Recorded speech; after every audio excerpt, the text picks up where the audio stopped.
Pretending to be crazy. Okay, here's the thing.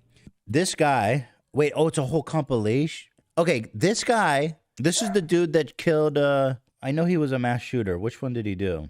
It goes, pretending to be crazy. This man is crazy. He went to a school and killed a bunch of people. He's crazy. I don't think we need to debate it. This is the Parkland guy. So this guy is legit fucking crazy. I always think it's funny when we debate if mass shooters are like crazy or not. It's like, well, the crime kind of says it in itself, don't y'all think? He doesn't. You know what I'm saying? Somebody sane doesn't do that. Period. He killed kids. No, he's a fucking monster. I agree. He's not crazy. He's a monster. He's crazy, guys. All right, I'm gonna watch it then. Y'all think I'm just saying. I find that concept funny. It's like he killed a bunch of kids. He's not sane. Not that it matters. I just think it's funny. I mean, I think he should be locked up forever. Don't get me wrong. I don't think he should get out because he's unwell. He's clearly like an extreme threat to society. He should never be let out.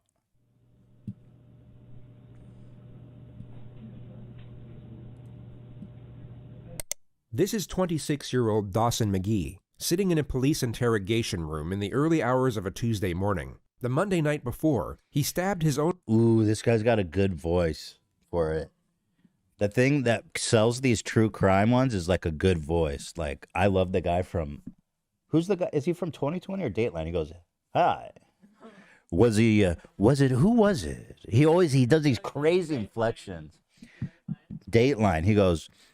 Was it just an issue of love or lovers gone wrong? He hits like the stinkiest fucking inflections, dude. My boy, I love him.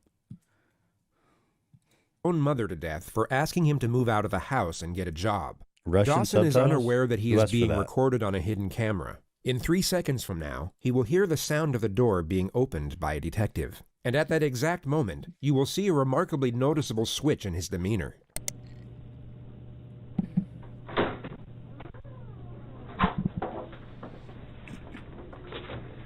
There's definitely something I want to talk to you about. But if these guys are so slick to like pretend to be crazy, they know there's a camera in there. Or maybe they don't. I don't know. Not everybody's watched as much true crime as me. I feel like I would never get caught for a crime, period. Because of all the true crime I watched. The second they ask me for shit, I say, lawyer. Hey, Ethan, we just have some questions. Lawyer. Hey, Ethan, we just want to get your statement on lawyer. No statement. Frankly, just asking for a lawyer would prevent like 95% of these people from getting convicted. It's crazy. Like most of these officers get almost enough evidence to convict, but not enough. And then they get them to confess. You would be caught immediately? No, Mike, I'm talking for a lawyer now. I don't talk to police, period. Lawyer. Now. I want to talk to you about what happened to your mom. What happened to my mom? Well, you tell me. People called me and said something happened at home to Mom. They were very bad. Yeah, this guy's faking. But it's funny because, like, he's crazy. He killed his mom, and then he's sitting here faking being crazy, which is crazy. The act of faking it after killing someone is crazy. The dude is fucked up. It's like our definition of insane or whatever is just weird. What happened to my mom? What happened to my mommy? I was waiting for my brother and sister to tell me. Okay. But if he killed his mom, you know his mom probably... This is a big assumption. Don't get mad. But if a child kills their parents, there's a good chance that they fucking had it coming. 9 times out of 10. If you raise someone that wants... It's always they like molested them or something. Hila says it's always they molested them or something. It's so true. Like if you raise a child that hates you enough to kill you, you kind of had it coming. Talking to a lawyer, though, regardless. Ethan, that's awful. No, it's not. That's just a fucking observation based on empirical evidence. Sorry. Well, was your sister home this weekend? Wait, I'm supposed to have an attorney? It's an old-timey joke. Work with me. Well, that's up to you if you like one. But I mean, we'd like to talk to you. You're supposed to have an attorney. I would offer.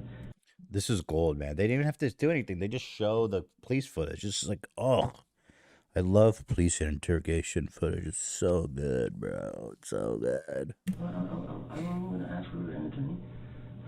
You want to ask for an attorney? Yeah. Okay.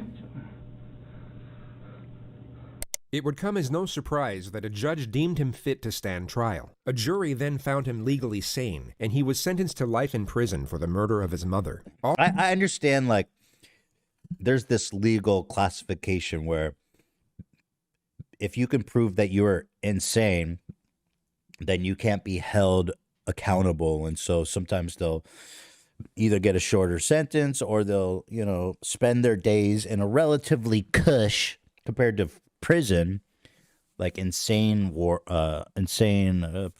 for, you know, people like that. I don't even know what's the, like, polite way to I called it an insane asylum. I'm sure that's not what they call it now. So I understand the desire to prove him to be fit for trial. But I agree this guy should go to jail forever, you know what I mean? So I'm not saying that. All of which was in spite of a continuous charade of mental illness similar to the one you see here. Dawson clearly believed that his passage through the legal system would somehow be easier if he were presumed insane, which is a naive yet somewhat common misconception that many suspects make when facing serious charges. They have this notion that a plea of insanity would either lower the severity of their punishment or liberate them from it altogether, that instead of being sent to prison, they would simply be released back into society, perhaps with a free psychotherapeutic program to attend on the weekends. This is, of course, a far cry from reality. In the United States, if you're found responsible for a serious offense, but also found not guilty of the crime by reason of insanity, you will be institutionalized at a high-security psychiatric facility. These institutions are without question some of the darkest and most disturbing places in the system. Oh, and if you're okay. not actually suffering from the crippling effects of mental illness, living in this type of environment will be a mentally agonizing experience. The foresight of what occurs inside Okay, these so what are we units would trying? make them What's the goal here? Go to prison or go to like some fucking it's like Halloween every day. You'll wake up and your inmate will be shitting on your forehead while another one has a knife in your butt. You start your day by taking antipsychotics. You wake up in a padded wall and you get electrocuted every morning. You listen to the cries of your fellow inmates getting lobotomies. Seriously describing it as Arkham. Like, what? That can't be real, can it? majority wish to avoid them. But once you are in, it is very hard to get out, and you will have to serve the same, if not a greater amount of time than you would have had to serve at a regular prison. So to put it briefly, if you commit a serious offense and then pretend to be crazy in order to get away with it, your life from that point forward will be an extremely dark and uncomfortable existence whether you manage to fool the system or not. But there is one benefit, which is the elimination of capital punishment. The United States cannot execute someone deemed insane during the time of their offense, which is the only conceivable reason a defendant would cling to this narrative even after knowing what lies ahead should— Okay, that's interesting. So they do it to get out of the death penalty. I am so against the death penalty, y'all. It's not even funny that our government fucking murders people in revenge. That's crazy. No death penalty ever. And then it sounds like you wouldn't have to deal with this dumb shit. should it succeed. And this happens to be What a the fuck notion was that that? ties in closely Wait, did he just jump to scare the me? primary subject of this video. It will focus on cling to this narrative even after knowing what lies ahead should it succeed. Did what? You just jump scare me? Okay, I didn't know it was that type of content. Lidra said the Santa Fe, Texas shooter hasn't been found fit to stand trial, so the victims' families can't access their child's autopsy report. That seems not right. I don't understand the logic there. I went to a mental hospital a few years ago, and the cookies were chef's kiss. There you go. Chrissy had a good time. And this happens to be a notion that ties in closely to the primary subject of this video. It will focus on one particular individual whose interrogation footage is so fraught with blatant trickery that most of the segments presented to you won't even need suggestive commentary. You can simply observe. This video's fucking awesome, dude. I love this, actually. Dude, I live for this. Oh my god. And judge for yourself whether you see authentic behavior or not. But before showing you what pretending to be crazy looks like, we'll briefly show you a genuine case of the criminally insane, or at least a far more convincing one. This is 18-year-old Jared Murray, a freshman at East Central Dude, that's University. Zach, bruh. Zach. I'm not even gonna front like that. Zach really is Joker brain. University in Oklahoma. On a Wednesday evening in December, he asked fellow student Gennaro Sanchez for a ride to Walmart. Once they got there, Murray pulled out a handgun and made Gennaro drive to an isolated country road where he shot him twice in the head. He then attempted to hitchhike to Canada, but was soon apprehended by police on the side of the road. He immediately confessed to the crime once apprehended, and was then interrogated by the arresting officer. I went down to his dorm room and asked if I could be given a ride to Walmart in exchange for $20 gas money. If somebody asks you for a ride to Walmart, you say no. So he took you to Walmart, Yes, sir. and did you both go in? No, we did not go in, sir. And why not? We pulled into the parking lot, then I pulled the weapon on him and demanded that he take me to Asher, Oklahoma, sir. And why did all of a sudden did you decide that you needed to go to Asher?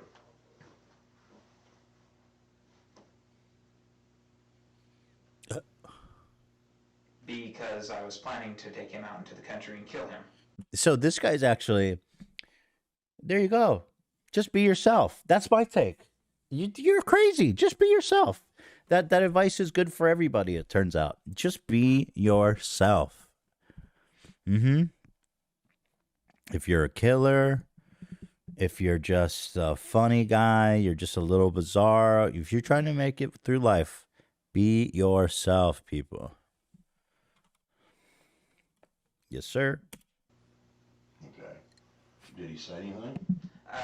He panicked, wanted to pull out his phone. I yanked the phone out of his hand, and then he panicked some more, kept telling me not to kill him. To make him feel more comfortable, I unloaded the clip, unloaded the bullet from the chamber, handed them over to him, and that eased his nerves a little. Then I pulled a second clip out of my pocket and set it on my lap. Jesus. And so you're driving? This guy, whoa.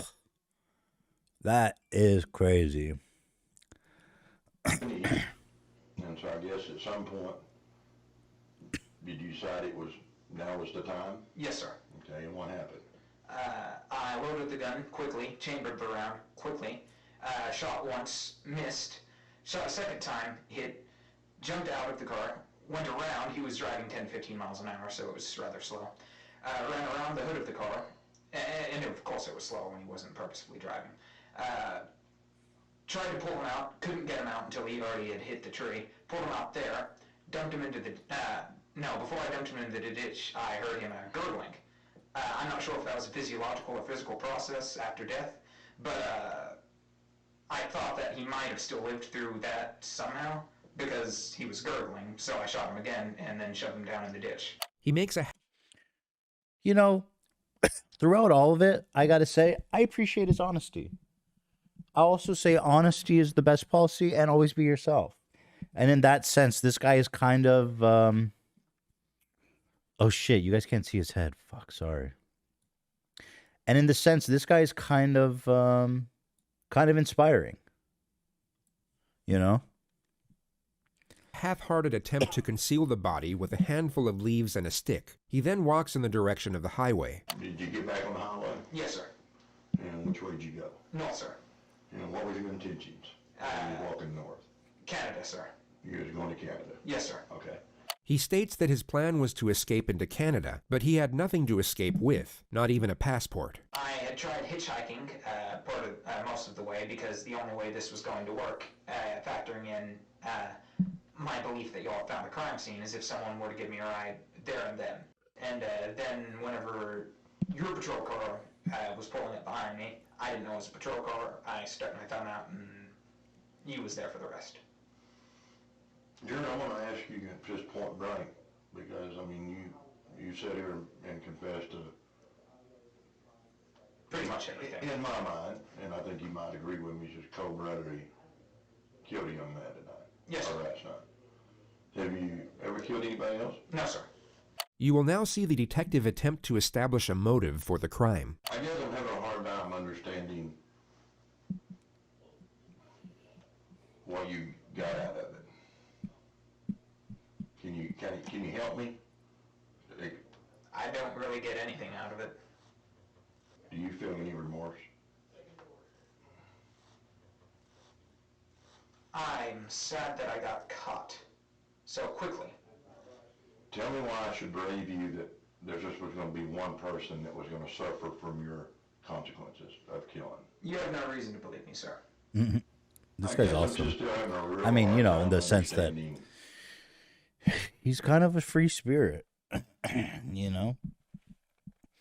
And he's not afraid to just be who he is. I love that about him.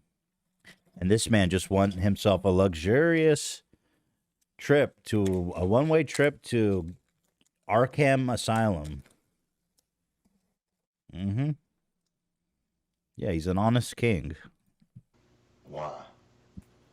The detective fails to establish a solid motive for a further 2 minutes. The discussion eventually lands on the victim's long-term girlfriend. You don't think she's going to be upset, heartbroken? I think she will be, sir. How'd that make you feel? No different, sir. Okay. I think you've been honest with me. I think you've told me just straight up, right out of the book, what happened. Yes, sir. But, you know, you've done a terrible thing tonight. Yes, sir. You killed a young man Yes, sir. just for the simple fact of, I guess pretty much this is safe for you. Yes, sir. And what do you think should happen to you? The cop doesn't even know what to do at this point.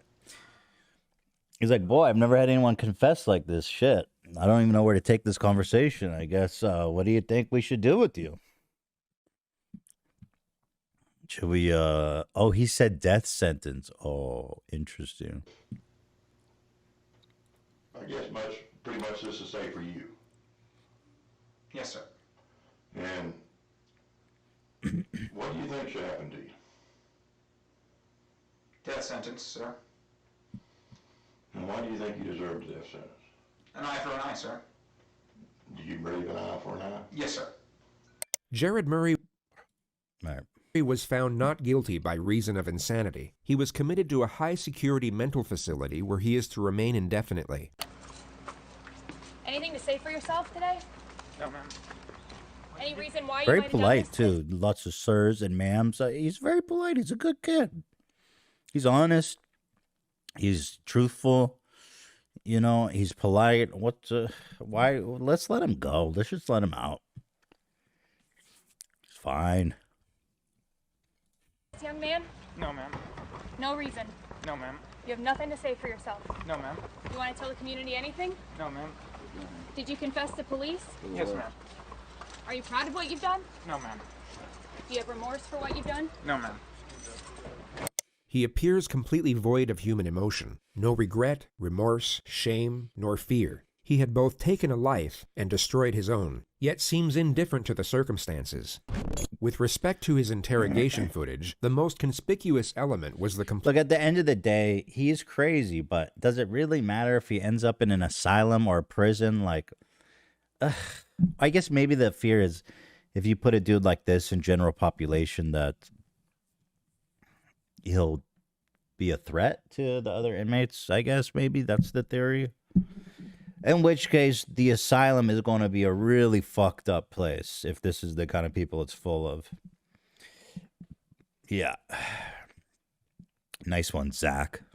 complete lack of self-preservation. He didn't once attempt to deflect blame, nor afford himself any type of justification for his actions. He simply spoke in a factual, non-biased manner, impartial to how his words may have been taken or even twisted to be used against him. There was no calculated structure to his behavior whatsoever. So with this notion in mind, let's move on to the primary subject of this video. You want me to do it? Not fun. Good. Just go in there a minute, have a seat on the porch there. All right. This guy is such a fucking animal, dude. This dude killed a bunch of kids, bro. Should his parents go to jail too? Like, I just find it so sick that this dude was. I mean, it happens all the time. These kids have this literal arsenal, and the parents don't know. You know, maybe the parents would take them more seriously if their ass was on the line too. Hands up a little bit. Have a seat. Did your feet up? Don't do not think about getting up, all right, buddy?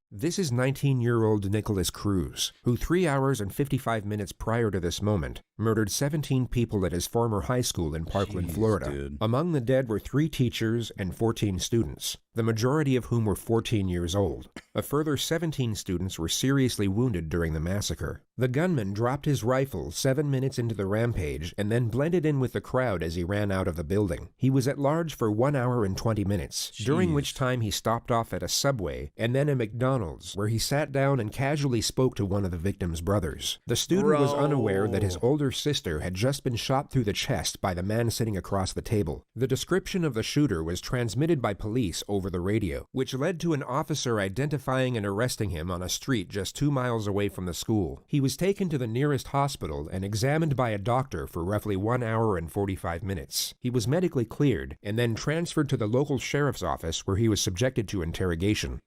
Do not think about getting up, all right, buddy? Man, the last meal on earth, and you go to a Subway. Damn. At least he hit up McDonald's. I approve of that. You know what I mean? Where would you go if it was your last meal on earth, Hila? Last fast food. Last fast food? Yeah. Before you go to jail for life. McDonald's isn't too bad. Not great, though. Not great. Does it have to be fast food? Yeah, it has to be fast food. Hila says McDonald's, so okay. There you go. Good choice.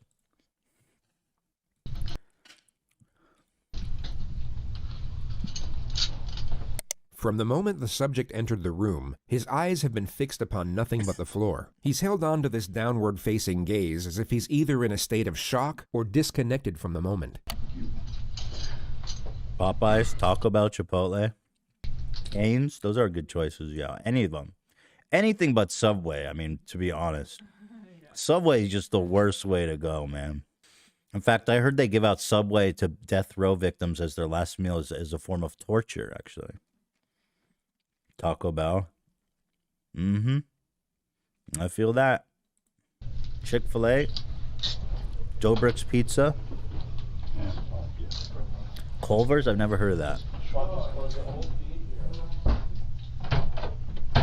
At the exact moment the door shuts, he lifts up his head to observe his surroundings. His behavior completely shifts once he believes no one is watching. If we look at his demeanor a moment earlier, we can see the contrast. He went from being detached to alert. His behavior changed as the environment changed, which is a recurring theme throughout this interrogation. It shows us that his mind isn't wandering off during these moments of apparent disconnection. He is in fact fully present and very aware of what's going on around him. As he looks up, his eyes immediately lock onto the camera. He now knows he is still being watched, and his following gestures will resemble that of someone with suicidal tendencies.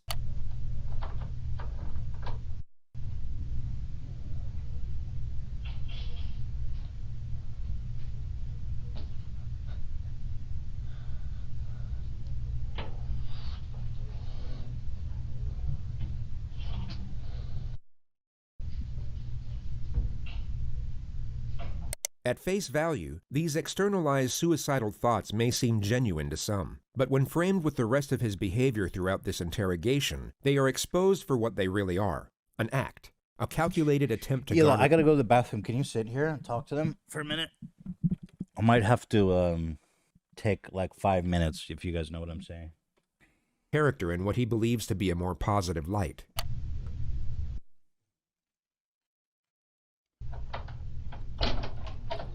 All right. How you doing, Nick? You all right? Gotta be able to speak so I can hear you. Wait, you're still getting comments here. I gotta read. All right, I just need to ask you really your name and date of birth just to confirm I got it right, and then I'm going to see you want a glass of water or something. What's your first name? This is a situation where the proof against the suspect is already conclusive. He is without question responsible for the crimes under investigation. It's funny because if he was just honest, then he probably would have got what he wanted, like the other dude before. Interesting. Making the pursuit of a confession Honesty is always the best policy. not essential. The police know he did it, but they need to know why he did it, which would already require a complex strategy in order to obtain the correct information. But the suspect's first recorded statements upon his arrest have now made the procedure considerably more difficult. What's going on today, bro? The demons, man. Demons? Voices. Yeah, no problem. Voices. Voices and demons? Where's the voices? What happened? Shut up. Just be quiet, man. Shut up. Demons, man. Voices. These two were... Isn't it interesting how these like mass shooters sometimes get handled with like way more care than like people who get stopped for traffic stops who get like beat to death? That's awesome, isn't it? Words have now forged the primary stratagem of his own interrogation, which is to cut through deception under the guise of supportive examination. The questions will be designed to lock him into a specific narrative about his alleged psychosis, while simultaneously giving him the impression that his responses are for his own benefit. Anything he says now can be used to refute any amendments he might come up with at a later stage. We all know that after this interrogation, he will have significantly more time to think, study, and even seek guidance from professionals about how the legal system interconnects with mental illness. Yet the majority of this forthcoming knowledge could be useless to him depending on what he says during these moments. The more details he gives away, the less options he will have for his defense later on. But pursuing this objective is complicated, as there are two very common scenarios for when this type of suspect gets interrogated. And just to be entirely clear, by this type of suspect, we mean someone who is 1. Pretending to be insane, and 2. Not fooling anyone. Their most common response is to simply shut down. They regress into total silence or some type of catatonic state, and the interrogation never gets off the ground. The other common response is the exact opposite. They erupt into hysteria or supposed delirium, and everything from that point forward becomes incoherent. The lead detective, John Curcio, must not allow either of these scenarios to transpire, and this makes the first 2 minutes absolutely crucial. He needs to create a positive first impression and resemble the furthest thing from a threat, while at the same time maintain a presence of authority. His temperament will be easygoing and non-confrontational, but also encouraging when extracting a response. His role at this moment is the ally. He needs to be liked, respected, but must not be feared. Not yet anyway. Going off the suspect's initial demeanor, the detective will know that he is far more likely to regress into a state of silence at this opening stage. And if he can prevent that from happening within the first 2 minutes, he is over the first obstacle. All right, how you doing, Nick? I just need to ask you really your name and date of birth just to confirm I got it right, and then I'm going to see you want a glass of water or something. What's your first name? Come on, Nick. Huh? Nicholas. Spell it for me. Okay. Come on, I'm old. You got to talk so I can hear you. N-I-K. O. L. Okay. A-S. And what's your middle name? Come on, man. Speak so I can hear you. Jacob. Jacob. J-A-C. What's your date of birth? Okay, you need to relax, because I'm the last detective or policeman you're going to have to talk to. So right off the bat, that should be somewhat comforting to you to know that I'm the last guy you got to talk to. But the thing about it is, look at me. I got to be able to hear you. Okay? So all I want to do is get basic information from you, and then we'll get into the, whether you want a glass of water, all that stuff. What's your date of birth? 09. January? 09. 09 September. The investigation team already know the answers to these basic questions. Their only purpose are to initiate a response, and their non-threatening nature make it more likely for the suspect to engage. They are essentially the opening wedge to get the two-way dialogue flowing. And although the suspect is still partially committed to his catatonic state, as we can clearly see, he is still responsive, making it unlikely for him to regress into complete silence from this point forward. Everything up to this moment has gone to plan. Dude, y'all are fucking demons. People are saying to put him on WikiFeet. Bro, that's insane. That's so fucking crazy. He should definitely be on WikiFeet, though. Fuck, that's crazy. People are saying boring. I don't know. I mean, it is interesting. Here, let me skip forward. Mother next, he instead focuses on it immediately to keep him engaged. People are saying this is what Twitch is like. Exactly. I'm just doing Twitch, you guys. All right. So, but you had, since your mom died, how long has your mom passed? I can't remember, I think. Okay. This year or last year? November. November? Okay. Okay. When your mom passed, were you living with her? Yes. Okay. What city was that? Parkland. Parkland? The subject drops the act and becomes more engaged in the conversation. The detective inquires further about his mother for roughly 3 minutes before shifting the discussion. It focuses mainly on the subject's background, and he first declares that he was depressed for the majority of his childhood. He then reveals his history of drug use, which consists of marijuana and Xanax. After that, he claims to have attempted suicide by alcohol poisoning 2 years ago, but in his own words, was able to sleep it off. He then states that he was employed at the Dollar Tree for the last 2 years working as a cashier. So you've been able to hold down a job for 2 years. That's pretty good, right? Yes. Other than Dollar Tree, where else did you ever work? Lawn mowing. What? Lawn mowing. Lawn mowing? Oh, okay. All right. When you tried to kill yourself with alcohol, your mom was still alive. What were you depressed about back then? Loneliness. Loneliness? Loneliness. Friends? No friends? Or what kind of loneliness? I mean, everybody gets lonely. Solitude. Solitude? You don't have a lot of friends? No. Okay. Today, when I say today, starting from last night when you went to bed to this morning, did you do any kind of drugs at all? Any Xanax, any marijuana, anything like that? No? Okay. The subject reveals that he has a biological brother whom he was adopted with. He then claims to have been making $1,200 a month at the Dollar Tree. The discussion now lands on what his aspirations were. All right, let me just do something, because half of you guys think it's boring, half of you guys think it's interesting. So let me just do this for you guys. Here's 10 hours of power washing. 7 hours, excuse me. Should be enough to cover us. Okay. When you weren't depressed, what did you want to be when you got out of school? Ranger. A ranger, an Army Ranger? Did you ever apply, fill out any paperwork to try to go to the Army? I took the asthma, failed. Okay, why'd you fail? Because I was stupid. You what? I'm stupid. You're stupid? Okay, were you going to take it again? I was afraid to take it. Okay, but you had aspirations to do something with your life. You wanted to be that's a hell of a thing to want to be an Army Ranger.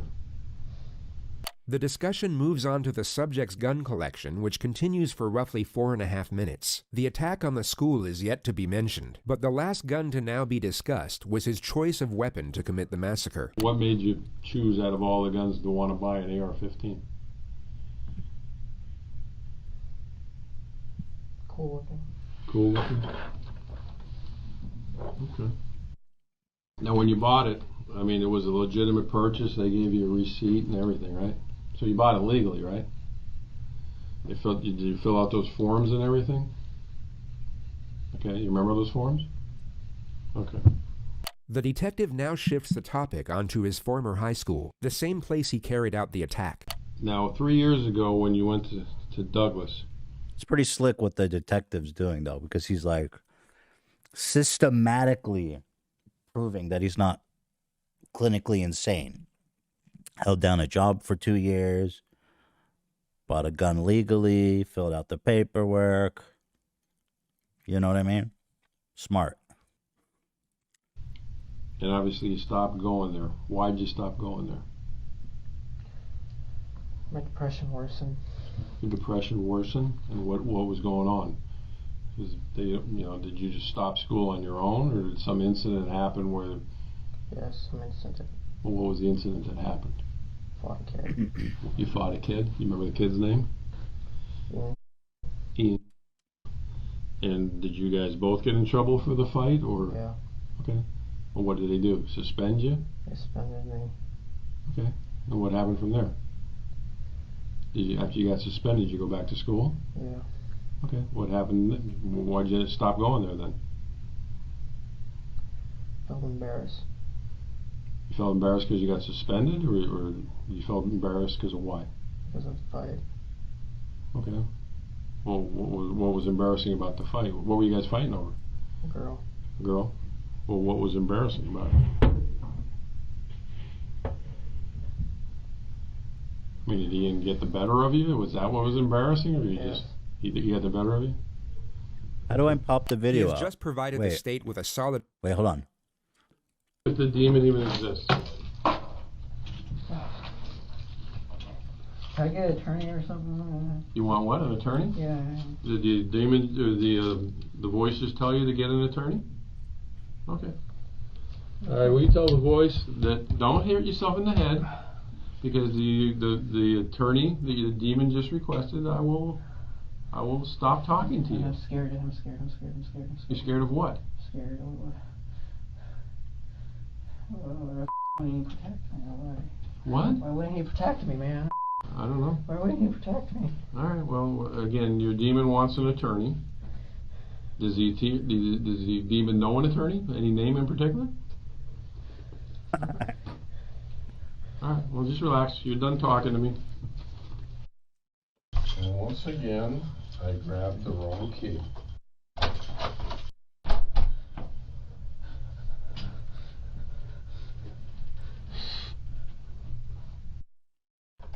Band-Aid? All right, do me a favor. Stay seated. Put your hands, kind of sit forward in your chair. I'm going to put handcuffs behind you. Since you keep talking about hurting yourself. Hold on. Put your hand behind your back. No, not behind the chair. Behind your back. I don't want to make you that uncomfortable. Oh, why don't you want me to hurt myself? Because what did the demon say about me? I'm a nice guy. Oh, this is crazy. Oh, nice.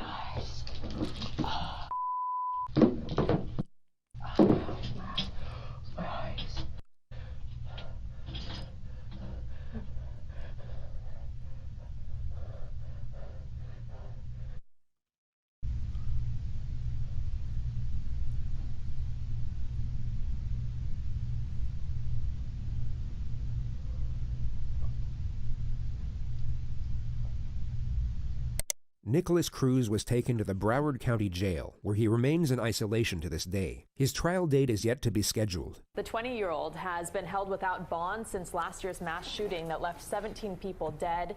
His attorney said he would plead guilty in exchange for a life Fucking sentence. dork. Look at those Prosecutors rejected glasses, that dude. offer and are seeking... Maybe you would have had some friends in high school if you didn't wear those dork glasses. Am I right? Dab me up.